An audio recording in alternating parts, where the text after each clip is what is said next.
Use Google Earth or any other map application to better describe the location of your travel. This kind of animations can also be used to depict the road you took, or can be used as a transition from one place to another. Whenever possible, shoot B-rolls. Take advantage of the sun, waves, flowers, trees, walls, time lapses, create bokeh effect, and so on. Be creative. One or two fancy transitions in the whole travel video project is enough, unless you're doing a trailer or music video.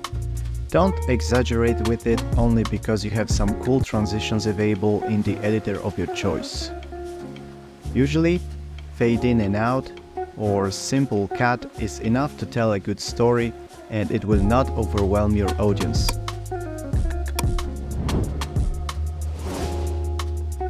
Apart from titles, location names, consider to add subtitles at the clue moment, or whenever you want to stress a quote or a dialogue. Make sure the font size is easy to read. Don't spend more than 5 seconds for one take to not lose your audience.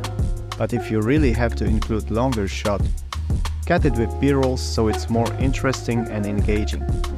That is why having a lot of B-rolls is so important. Thanks for watching. Leave a comment what would you add to this list. Cheers and see you in the next one.